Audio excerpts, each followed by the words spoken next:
Super 6 కు సంబంధించి చంద్రబాబు గారు మహిళలకు ఉచిత బస్సు అన్నారు. మహిళలకు ఉచిత బస్సు అన్నది పక్క రాష్ట్రం తెలంగాణలో అయితేనేమి కర్ణాటకలో అయితేనేమి కాంగ్రెస్ పార్టీ అమలు చేసి చూపుతుంది. మరి అలాంటి పథకానికి కూడా చంద్రబాబు గారు ఎన్ని సాకులు వెతుక్కుంటున్నారో చూడండి. కనీసం సంవత్సరం అయిపోయింది, ఇప్పటికీ కూడా ఉచిత బస్సు మొదలు కాలేదు. అది ఆగస్టు 15కు చేస్తామంటున్నారు. ఎంత మటుకు అవుతుందో తెలియదు. ఒకవేళ చేసినా కూడా దాంట్లో కూడా మళ్ళీ మహిళలకు సంబంధించి ఇంటర్ డిస్ట్రిక్ట్ అయితే అది కవరేజ్ చేయము అంటున్నారు. మోస్ట్ ఆఫ్ ద విమెన్ 16 లక్షల మంది మహిళలేమో ప్రతిరోజు బస్సులలో ప్రయాణిస్తారు. వాళ్ళందరికీ జీరో టికెట్ ఇవ్వాల్సిన అవసరం ఉంది. ఆ జీరో టికెట్ మీద కూడా మళ్ళీ చంద్రబాబు గారు స్టాంప్ వేసుకుంటారట. కానీ మహిళలు ప్రయాణించేది ఒక జిల్లా నుంచి ఇంకో జిల్లాకు, అంటే విజయవాడ నుంచి గుంటూరుకు వెళ్తే మళ్ళీ డబ్బులు కట్టాలట. ఇది ఎక్కడి న్యాయం అని అడుగుతున్నాం.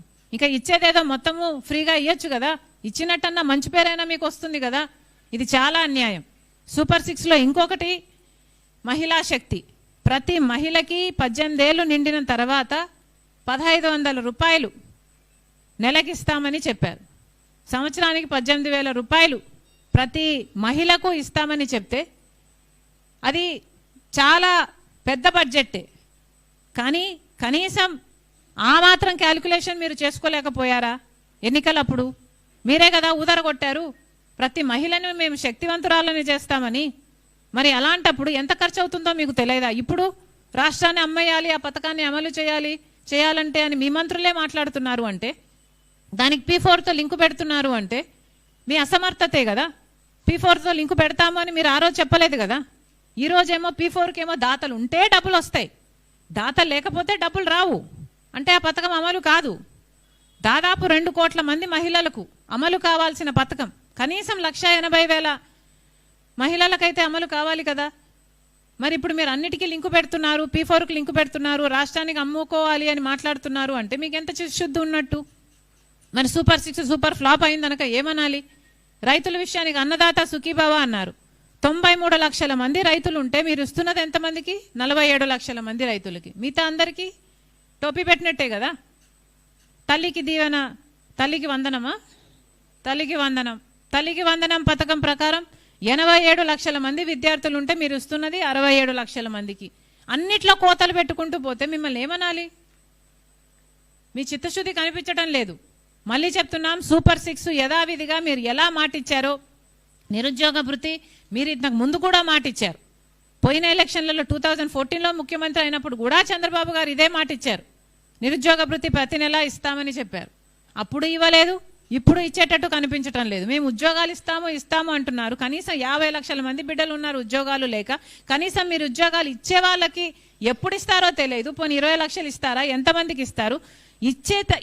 ఇంతవరకన్నా మీరు నిరుద్యోగ భృతి ఇవ్వాలి కదా. అటు ఉద్యోగము రాదు, నిరుద్యోగ భృతి రాదు. మరి మీరు ఇచ్చిన మాటేమో ఏరు దాటేంత వరకే ఓడమల్లన్న, ఏరు దాటిన తర్వాత ఓడమల్లన్న. అదే అంతవరకు పోడిగుండు. అదే మీరు ఎప్పుడెప్పుడు ఇస్తారని 4 ఏళ్ళు ఎదురు చూడాలి, అంతేనా? ఎవరైనా ఏమనుకుంటారండి? అధికారం లేకొచ్చిన వెంటనే అన్ని హామీలు నెరవేరుస్తారు అనే కదా రాజశేఖర రెడ్డి గారు ఎలా అమలుపరిచారు? మొదటి సంతకంలోనే అమలు పరిచారు కదా. మరి ఆ క్లాస్ ఎక్కడుంది? అవును, నాకు తెలియదంటనా? చంద్రబాబు గారికి ముందు తెలియదా? వచ్చాక డిస్కవరీ చేశారా? డిస్కవరీ ఛానల్ ఏమైనా పెట్టారా? కాదు కదా, ముందు నుంచి తెలుసు కదా ఎన్ని అప్పులు అయినాయని. 11 లక్షల కోట్ల అప్పులు ఉన్నాయని చంద్రబాబు గారికి తెలియకుండానే ముఖ్యమంత్రి అయ్యారండి. మరి అన్నీ తెలిసే కదా చెప్పారు చంద్రబాబు గారు.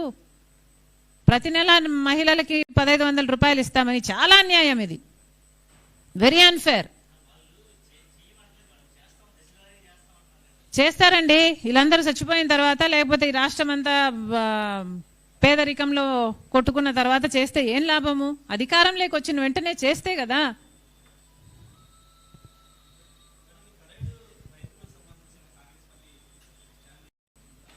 కాంగ్రెస్ పార్టీ రైతుల పక్షమే,